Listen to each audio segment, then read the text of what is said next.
This is Nitasha Chaturvedi. Welcome to all on our YouTube channel that is Easy Learning 247. और जैसे कि आपको पता है मैं KVS PGT कंप्यूटर साइंस की क्लासेस ले रही हूँ और उसी में हम लोग ऑपरेटिंग सिस्टम कर रहे हैं। जैसे कि आप सभी को पता है लास्ट क्लास में मैंने SJF एल्गोरिथम यानी शेड्यूलिंग एल्गोरिथम्स में FCFS first come first serve, SJF shortest job first, और अभी हम लोग जो पढ़ रहे हैं आपको एक टेबल ड्रॉ दिख रही होगी ऑलरेडी जिसमें दो वैल्यूज हैं। हम लोग पढ़ेंगे SJRF यानी shortest job remaining time first. SJRF shortest job remaining time first. तो इसमें भी हम लोगों को जैसे कि मैंने आपको बताया पहला इसका जो मोड है, अभी तक हम लोगों ने दो एल्गोरिथम्स नॉन प्रिमिटिव केस की पढ़ी हैं। ये एल्गोरिथम्स प्रिमिटिव केस की है। किसकी है? प्रिमिटिव केस की। यानी अब यहाँ पर जो वेटिंग टाइम और रेस्पॉन्स टाइम है वो सेम नहीं आएगा, वो डिफरेंट आएगा। ठीक है, पहली चीज। दूसरी चीज इसका जो मोड है प्रिमिटिव। पहला क्वेश्चन कि SJRF shortest job remaining time first. ठीक है, SJRF shortest job remaining time first. ठीक है, इसका जो मोड है वो प्रिमिटिव है। पहला question SJRF shortest job remaining time algorithms का मोड क्या है? प्रिमिटिव। इसका दूसरा क्वेश्चन क्या इसका वेटिंग टाइम और रिस्पॉन्स टाइम सेम आता है? नहीं आता। क्लियर। अब इसमें क्वेश्चंस किस तरीके के आते हैं? ये क्या होती है कि सबसे पहले इसका जो टारगेट होता है कंप्लीशन टाइम ब्रस्ट टाइम को लेके चलता है। ये किसको लेके चलती है? ब्रस्ट टाइम को। तीसरा क्वेश्चन कि ये किस पर डिपेंड होती है? ब्रस्ट टाइम पर। इसका पहला टारगेट होता है ब्रस्ट टाइम। क्लियर। आपको क्वेश्चन समझ में आए? पहला क्वेश्चन भी साथ की साथ बताती जा रही हूँ किस तरीके के आएंगे। पहला क्वेश्चन SJRF की full form shortest job remaining time first. ये क्वेश्चन आने के ना के बराबर चांस है। पहला बता देती हूँ कि भाई बहुत ही कम पूछा जा सकता है। जब सिंपल क्वेश्चंस रखने होंगे तब फुल फॉर्म टाइप के क्वेश्चन एक दो पूछे जा सकते हैं। दूसरा क्वेश्चन क्या ये किस पर इसका मोड क्या है? इसका मोड है प्रिमिटिव। ये क्वेश्चन आ सकता है। तीसरा क्वेश्चन क्या इसमें waiting time response time same होता है? नहीं होता। जब बात प्रिमिटिव की आती है तो वेटिंग टाइम और रिस्पॉन्स टाइम सेम नहीं होता। चौथा क्वेश्चन ये किस पर बेस्ड होती है? ये बेस्ड होती है बर्स्ट टाइम पर। क्लियर। बेसिकली जितनी भी एल्गोरिथम है मैक्सिमम बर्स्ट टाइम पर ही बेस्ड होती है। Burst time in the sense execution time. चलिए अब इसमें हम लोग बाकी के completion time, turn around time, waiting time, response time, ये सारी चीजें कैसे निकालते हैं, इसके एवरेज कैसे निकालते हैं, इनसे क्वेश्चन कैसे बनेगा। ये वैल्यूज मैंने ऑलरेडी लिखी हुई है क्योंकि ये वैल्यूज किसी पेपर में ऑलरेडी किसी क्वेश्चन में दी हुई थी। ये गेट का क्वेश्चन है। आप कहेंगे मैम गेट के हिसाब से क्वेश्चन आएंगे। नहीं, लेकिन हम एक क्वेश्चन, अब एक स्टैंडर्ड क्वेश्चन लेने के लिए मैं कोई स्टैंडर्ड ही वैल्यूज ले रही हूँ। ये ऑलरेडी पूछा जा चुका है गेट के पेपर में, लेकिन आपको सेम पेपर गेट जैसा नहीं आएगा। आप ये मत सोचिएगा गेट जैसा हाई लेवल आएगा, लेकिन ये इस तरीके के क्वेश्चन तो सेम आ जाए, बस वहां पे थोड़ी लैंग्वेज टफ कर देते हैं। यहाँ पे कुछ डायरेक्ट पूछा जा सकता है कि एवरेज वेटिंग टाइम क्या है, average round turn around time क्या है, इस तरीके से क्वेश्चन। चलिए निकालते हैं वैल्यू। सबसे पहले हम लोग स्टार्ट कहां से करते हैं? जीरो से। किससे स्टार्ट करते हैं? जीरो से। हमारी कोई भी प्रोसेस है वो जीरो से अराइव होती है। अब हम यहाँ पर ये चेक करते हैं कि यहाँ पर अराइवल टाइम किसका जीरो है।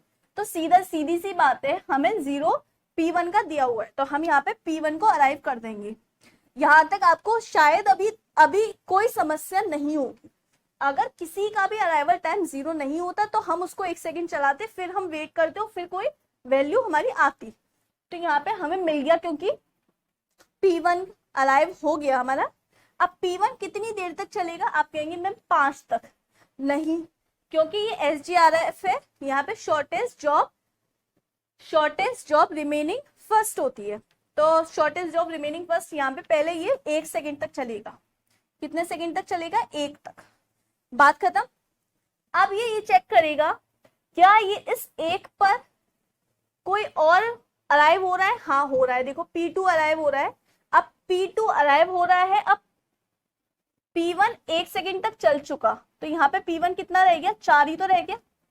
P1 ऑलरेडी 1 सेकंड तक चल चुका है तो P1 की यहाँ पे वैल्यू कितनी रह गई? 4 ही तो रह गई। बात समझ में आई?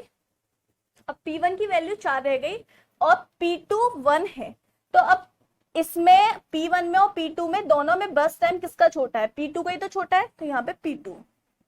अब P2 चलेगा 1 सेकंड तक वापस, तो 1 + 1 कितना हो गया? 2। जैसा अभी तक हम करते थे बस वही करा है। समझ में आया होगा, ये चीज क्लियर हुई होगी। अब यहाँ पे 2 आ गया।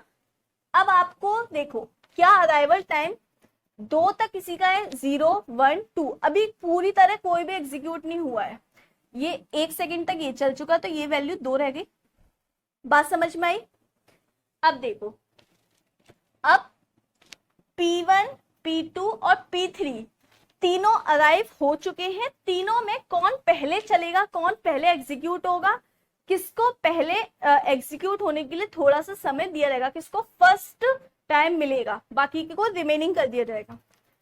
तो आप यहाँ पे देख सकते हैं तीनों में से 4 2 4, तीनों में से सबसे ज्यादा छोटा कौन है? P2। तो अभी P2 और चलेगा। मैं यहाँ पे एक एक करके इसीलिए पूरा समझा रही हूँ, चाहती तो P2 को डायरेक्ट चला सकती थी, लेकिन मैं एक एक करके इसीलिए चला रही हूँ कि कंफ्यूजन नहीं होना।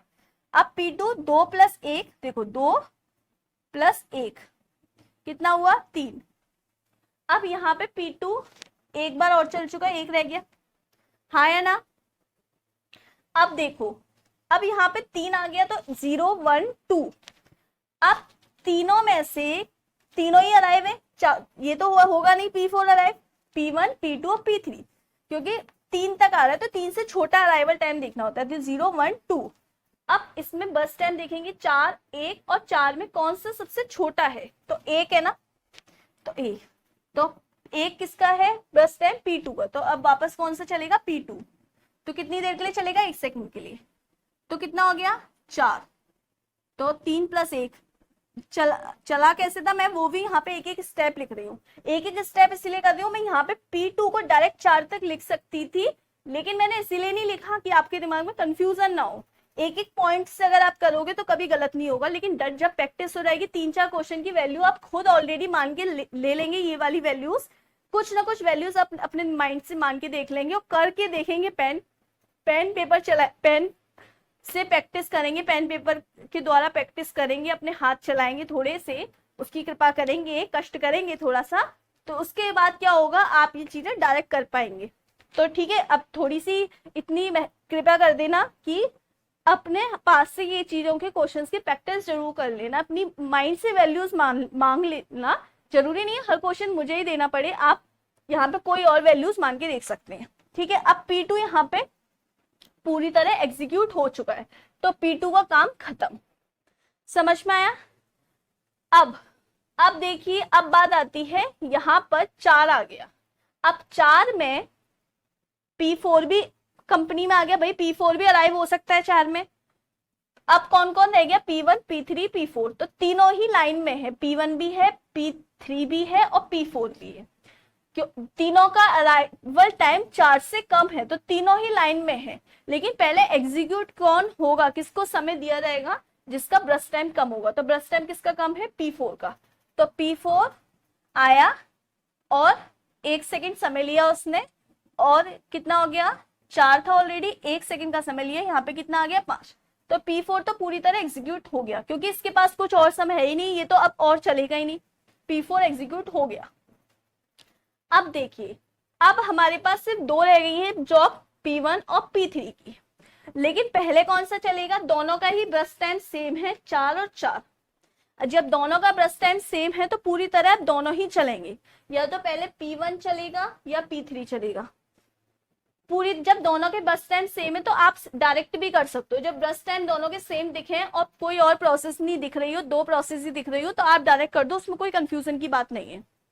अब P1 और P3 दोनों ही हैं, चलेगा पहले कौन सा चलेगा? अब हम, जब मैंने कहा था जब ब्रस्ट टाइम सेम होते हैं तो हम जाते हैं अराइवल टाइम, अराइवल टाइम भी सेम हो तब हम जाते हैं प्रोसेस जो पहले है। अब अराइवल टाइम किसका काम है? P1 का। तो अब यहाँ से P1 को चलाएंगे कितने समय तक? चाहो तो एक ही करके चला सकते हो, पर मैं डायरेक्ट चला दे रही हूँ क्योंकि अब तो 2 ही प्रोसेस रह गई है ना, तो दोनों में पहले, अभी बाई चांस मैं इसको 1 सेकंड के लिए चला दूं तो ये फिर 3 रह जाएगा, फिर भी तो ये छोटा है, ये ही चलेगा, फिर 2 रह जाएगा, यही चलेगा, और कोई तो प्रोसेस अब आ ही नहीं पाएगी ना। तो देखिए, तो 5 + 4 इज 9, तो 5 + 4। अब लास्ट में कौन सा बचा, ये भी एग्जीक्यूट हो गया। अब कौन सा बचा, P3 बचा। P3 अब एग्जीक्यूट हो जाएगा। 9 + 4 इज 9 + 4 इज 13, तो 9 + 4। समझ में आया? ये आपको आई होप समझ में आएगा। आप कंप्लीशन टाइम देखते हैं, तो कंप्लीशन टाइम भाई ऐसे मत करना कि P1 का 1 पे कंप्लीट हो रहा है, P1 लास्ट में जाना। P1 सारी प्रोसेस में P1 कहाँ कंप्लीट हो रहा है, 9 पर। क्लियर? P2 कहाँ खत्म हो रहा है, 4 पर। P3 कहाँ खत्म हो रहा है भाई, बिल्कुल लास्ट 13। और P4 खत्म हो रहा है 5 पर। Clear? Turn around time, completion time minus arrival time. 9 - 0 is 9। Completion time minus arrival time, completion time 4 - 1 is 3। अब कंप्लीशन टाइम 13 - 2 इज 11। 5 - 4 इज 1। ये तो अब सबको निकालना आ ही गया होगा, आई होप सो। अब देखिए waiting time, turn around time minus brush time, तो 9 - 4, 9 - 5। हम ये वाला टाइम लेते हैं, ये तो मैंने सिर्फ समझाने के लिए लिखा था। एक्चुअल वाला लेते हैं जो एक्चुअल थी वैल्यू। तो एक्चुअल वैल्यू क्या थी, 5। 9 - 5 इज 9 में से 5 गए भाई, कितने बचे, 4। 9 - 5 इज 4। 3 - 3 इज 0। 11 - 4 इज भाई 11 में से 4 को माइनस करेंगे, कितना बचेगा, 7। अब 1 - 1 इज 0। अब यहाँ पे सब कहेंगे मैम रेस्पॉन्स टाइम ये सेम आ जाएगा, नहीं सेम नहीं आएगा, क्योंकि ये प्रिमिटिव का केस है। रेस्पॉन्स टाइम का मतलब हो गया कि सीपीयू पहले कब आया, उसको अराइव होने में टेबल के हिसाब से कब समय लग रहा था। तो भाई देखिए P1 कब आया, 0 पर, और P1 को सीपीयू ने P1 को 0 पे लिया और P1 अराइव भी 0 पे हो रहा था, तो 0 - 0 इज 0। दूसरा P2 कब आया, 1 पर, और सीपीयू ने P2 को कब लिया था, 1 पर, तो 1 - 1 इज 0। पहली बार जब लिया जाएगा फर्स्ट, सीपीयू ने फर्स्ट कब लिया था अपनी शेल में उसको। ठीक है, अब बात आती है P3 की। तो P3 पहली बार कब अराइव हुआ है, आप पूरी प्रोसेस में देखिए P3 सबसे पहले कब अराइव हो रहा है। तो P3 अराइव हो रहा है यहां पर 9 पर। P3 कब अराइव हो रहा है, 9 पर। ये वाला समय तो देखते हैं, 9 पर P3 अराइव हो रहा है। आई होप कि उधर से पहले नहीं हो, तो 9 - 2 इज 7। ठीक है, अब P4 कब अराइव हो रहा है, P4 अराइव हो रहा है 4 पर, तो 4 - 4 इज 0। ठीक है, अब बात आती है एवरेज टर्न अराउंड टाइम कितना हो गया। क्वेश्चन और क्या क्या पूछा जा सकता है। Average turn around time is 9 + 3 + 11 + 1 divided by 4, कितना हो गया भाई, कितना हो गया, 10। 9 + 1 इज 10, और 10 + 24 डिवाइड बाई 4 इज 6। ठीक है, अब आता है average waiting time, 4 + 0 + 7 + 0 divided by 4, कितना हुआ, 11 डिवाइडेड बाई 4, कितना हो गया, 4 2 = 8, कितनी कैरी बची, 3 कैरी बची, 2.75। अब बात आती है last but not the least, average response time कितना हो गया भाई, 0 + 0 + 7 + 0 divided by 4 is 7 divided by 4, और 7 डिवाइडेड बाई 4 कितना हो गया, 1 पॉइंट, कितना बचा भाई, 3 और 7.75। ठीक है, क्लियर हुआ। तो इस तरीके से क्वेश्चंस एग्जाम में पूछे जा सकते हैं। आपके एसजीएफ हो गया, एसजीआरएफ हो गया, एफसीएफएस हो गया, 3 एल्गोरिथम्स हो गई हैं, 2 और बची हैं। हम लोग नेक्स्ट क्लास में नेक्स्ट सेशन में करेंगे। अगर वीडियो अच्छा लगा है तो वीडियो को लाइक करें, चैनल पर नए हैं तो चैनल को सब्सक्राइब कर दें, बेल आइकन पर प्रेस करना ना भूलें, जिससे आपको लेटेस्ट अपडेट मिलते रहे। Thank you very much, good night.